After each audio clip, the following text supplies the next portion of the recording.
Hey guys, this is Tanner Gray, also known as Topsail Tanner. I am here standing in front of this awesome mural. I believe this is David Mercer, but this is a pretty cool thing. I haven't seen this up close myself. Anyway, it kind of got me thinking about what it's like to live here in the winter time. I'm gonna go back to my history of how long I've been here. So my parents, when they first built the house, was the mid-90s before Bertha and Fran. Down here, it was not crowded at all. There was a few staples, what I consider staples. There was restaurants like the Rusty Scupper, the Blue Mainsail.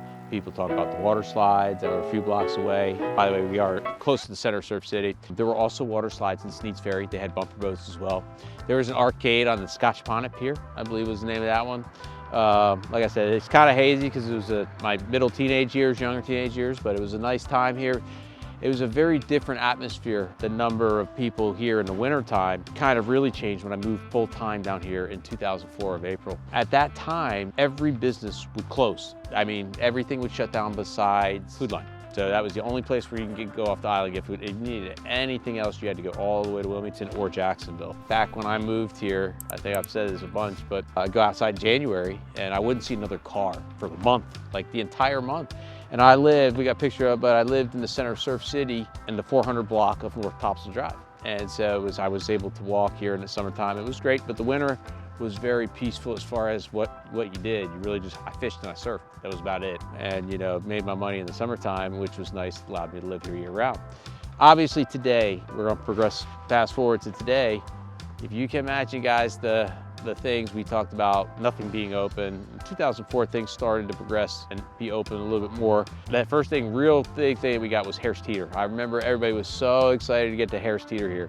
And so, after that, it was Lowe's, and then it just kind of dominoed. Now is a great time to be living here, even if you're just off the island. There's so many things that are staying open now, like all these boutique places that usually used to shut down and run seasonal are open. I mean, there's stuff open today. It's beginning of January. I mean, nobody really thought it would get to this point, but it has. And it's kind of nice in a way because there's still so much to do and so much diversity. But if you live here year round, it's kind of tough because you don't want to pay tourist prices all year. And I hate to say tourist prices, but that's what they are. They pay a premium, but there's so many different things that you can do. It's really kind of nice. It's a really good time environmentally here because there's not much on the beach. As we had some footage to show you, there's nobody on it. Waves are actually really good. Fishing is kind of rough offshore, but there's good, decent fishing inshore if you know how to find the right trout, and they'll be in some holes. But other than that, guys, it's kind of, it used to be, it was a fishing village, and now it's kind of a real residential area. I mean, I consider it full-time. I mean, again, I'm not kidding. I would see 0 cars in January. This was 21 years ago now. We are in 2025. Happy New Year. But anyway, there are a few things that are still here. But there are some things that have been torn down. Town hall, everything was just all right here. Now it's, grown up to commercial stuff. But, that's so nice not having to go all the way to Wilmington to pick up some certain supplies that you used to have to do.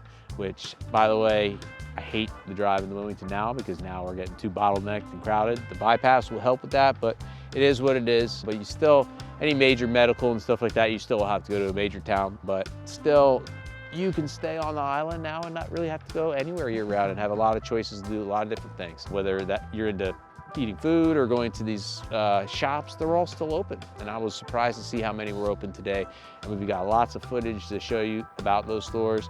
This includes all the way down to Topsail Beach, all the way. There's not much commercial, as we discussed, up in North Topsail Beach, but Surf City's just bumping right now. And it's January. It can get really cold and get really warm really fast. Today's cold for us. It's in the high 30s. Long story short, guys, it's still a great place to live in the wintertime. If you like to surf, if you like to fish, if you like just the beach environment, everything's still open so you don't have to leave, which is a really big convenient plus. So if you have any questions, guys, hit me up, and I'll see you on the next one.